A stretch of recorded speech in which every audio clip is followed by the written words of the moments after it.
We hope you enjoy this, too. I always do. This is one of my favorites. Glaser of Baseball America is just an absolute encyclopedia on the guys who are coming up next. And we're talking to you right now about where your excitement level is with this Giants team now that young guys are coming and wins are coming as well. So first and foremost, Kyle, good afternoon, man. Thanks for coming on. Yeah, my pleasure. I'm talking to you guys here from the bowels of Dodger Stadium out here for the Dodgers White Sox game tonight, covering that. Some would say that's the entire Dodger Stadium is the bowels, but that's just a Giant fan talking. Wow, yeah, just stopped him in his tracks. But I mean, Kyle, you still there? Yeah, I'm here. Okay, sorry. The Giants will be joining you there. I think they're on a plane to come see you right now. By the way, so will you still be there this weekend when Luis Matos and Casey Schmitt and Patrick Bailey show up?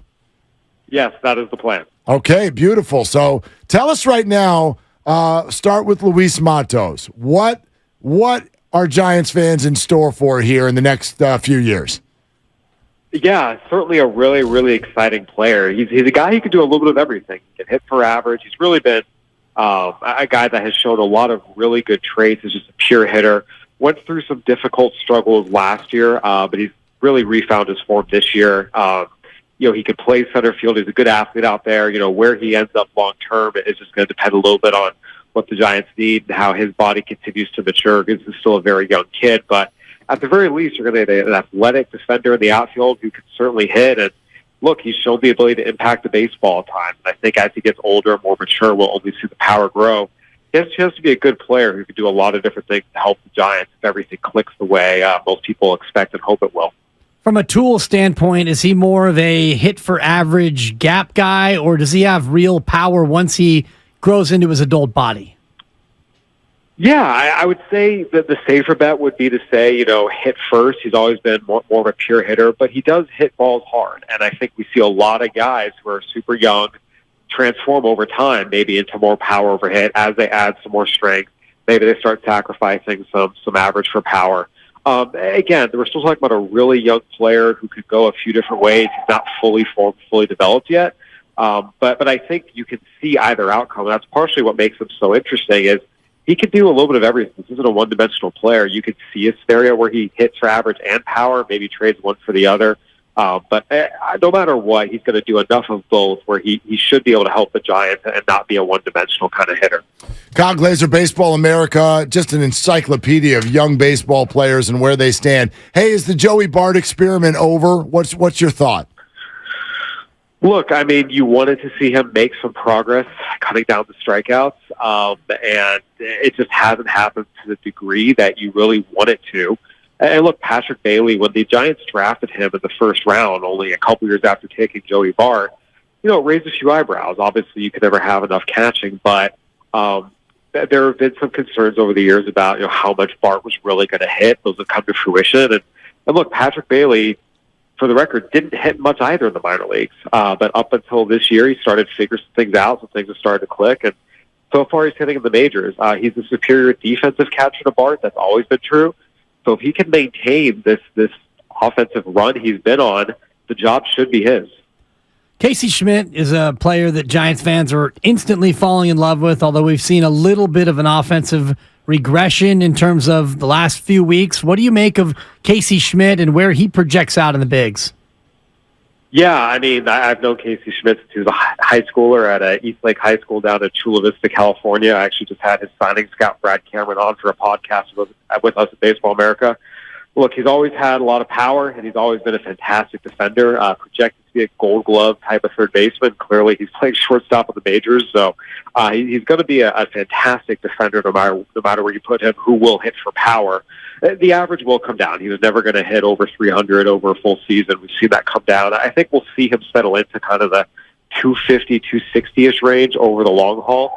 If you do that, hit for power and play great defense on the left side of the infield, that's a great player you can win with. And he certainly looks like a home run second-round pick for the Giants. Kyle Glaser with us, Baseball America. It wasn't that long ago that sort of the space now occupied by Luis Matos was occupied by Marco Luciano. That was the big young guy coming up. And I know there's been some injuries there. Has some of the shine come off, or are you still all systems go there? It was interesting. I saw both Matos and Luciano at Low A San Jose a few years ago, and Matos, frankly, was the better player. They were at the same level, same team, facing the same arms, and Matos was the better player, and I think he could do a little bit more. There's just a little more athleticism there, more ability to impact the game in different ways. Luciano has big power. That's his game. I think he's going to give you less defensively than Matos will, and I think he's going to make a little less contact. So, at the end of the day, I do think Luis Matos will be the better, more well-rounded player. I personally have felt that way for a few years, but I'm not responsible for ranking the Giants' prospects. So other guys have put Luciano ahead, but for me, Matos, when you stack them up side by side, even in Low A, Matos is just the better player. And Matos is here and Luciano's not, and all eyes now for Giants fans on Kyle Harrison. How soon might he make his appearance? And when he does, how impactful will he be with his plus fastball and his nasty breaking pitch? He certainly has the stuff to blow away major league hitters. The biggest thing with him has been consistency of strike throwing. There are times when he dials it in, and when he's in the zone, he's very, very, very difficult to hit. But he also has a lot of outings where he just loses it, and he struggles to really last deep into games. So I think the biggest piece with Kyle Harrison is going to be throwing strikes consistently to be able to pitch, deeper into games. I think if he gets to the major leagues, when he's able to do that, he'll be successful. If they pull him up before he's really shown he can do that consistently, there's going to be some high highs, low lows. So really got to figure out the strike zone with him. But as long as he makes those strides in the right direction, look, he should be in San Francisco at some point this year. We just have to see how quickly he makes those improvements.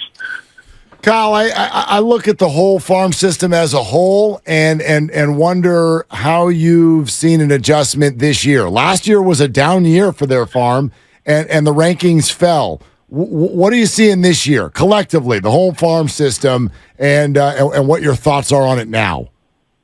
Yeah, well, you're seeing a few guys have bounce-back years. We talked about Luis Matos looked great in 2021, really struggled in 2022. Some of it was injury-related.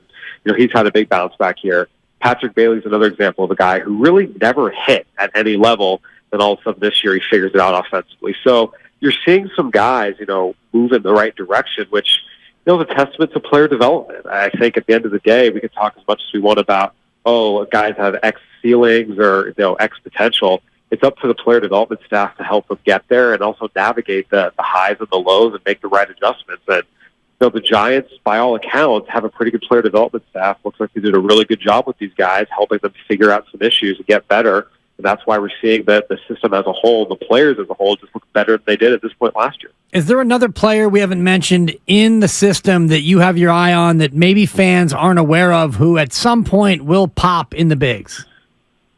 Yeah, I think you have to look at Carson, their first-round pick last year. He was a lefty, missed the whole college season, a little bit of an enigma, pitched in the Cape Cod League, but came out this year. They started him conservatively at Low A San Jose. Normally college guys go straight to High A.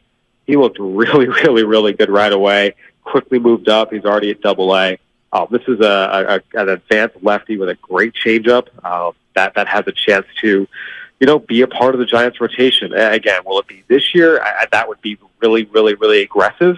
But I think, next year, potentially early to mid-season, he has a chance to come up and help the Giants on the rotation side of things. Great stuff, Kyle. Good luck in the bowels of Dodger Stadium, and enjoy what the Giants youngsters are bringing to you this weekend. Absolutely will do. Thanks for having me, guys. All right, there it is. That's Kyle Glaser, Baseball America.